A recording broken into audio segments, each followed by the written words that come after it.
Ok, số đấy là trong nàyថ្ងៃនេះខ្ញុំនឹងបង្ហាញអំពីការប្រើប្រាស់ Phonific នៅក្នុងកម្មវិធី Microsoft Word អញ្ចឹងកុំឲ្យខាត់ពេលវេលាយូរយើងចូលទៅមើលទាំងអស់គ្នា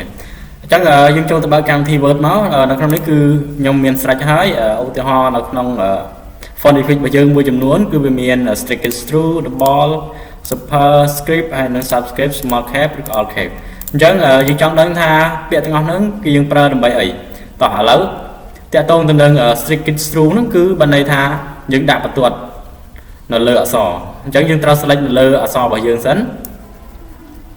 select លើ text របស់យើងមកចូលក្នុង home ហើយចុចកន្លែង font នេះកន្លែង font តែមកទៀតយើងឃើញ effect របស់វាហើយនេះទី1ដាក់ថា strict through អញ្ចឹងបានន័យថាវាធ្វើការដាក់បន្ទាត់គូសពីលើអក្សរ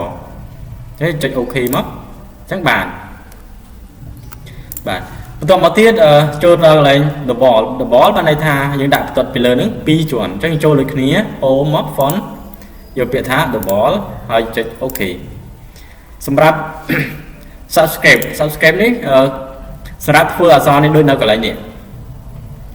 ធ្វើអក្សរឲ្យវាតូចនៅខាងលើខាងក្រោមវាមានតែ2នេះឥឡូវឧទាហរណ៍ថាខ្ញុំចង់បានអក្សរ T ឲ្យវាតូចនៅខាងក្រោមយើងអាចចុចយកលើនេះក៏បានគឺយើងចូលក្នុង font នេះហើយរើសមើលពាក្យថា subscribe នៅក្នុងនេះយើងប្រើឲ្យគេមុនគឺ superscribe អញ្ចឹងបានន័យថាវាទៅខាងលើនេះចុចយកខាងលើបាទតាមទៀត subscribe នេះវាធ្លាក់មកខាងក្រោមចូលក្នុង font មកធីកយក subscribe ហើយចុច OK នេះឬក៏យើងអាចធ្វើការកំណត់យកលើនេះក៏បានទៅលើទៅក្រោម x ស្វ័យគុណឬ x ធ្លាក់មកក្រោមហ្នឹងចូលមកមួយទៀតវាមានពាក្យថា small cap បានន័យថាអក្សររបស់យើងនឹងទៅសេមកឲ្យវាធំទាំងអស់ប៉ុន្តែតួខាងមុខហ្នឹងគឺវាខ្ពស់ជាងគេអញ្ចឹងយើងចូលក្នុង font នឹងដដែលនៅខាងនេះវាមានពាក្យថា small cap ចុចយក small cap ហើយចុច OK នេះអញ្ចឹងវានឹងបំលែងអក្សរបន្ទាប់ទៀតហ្នឹងទៅជាអក្សរធំទាំងអស់ប៉ុន្តែអក្សរនៅខាងដើមនេះជាអក្សរធំហើយខ្ពស់ជាងគេសម្រាប់ all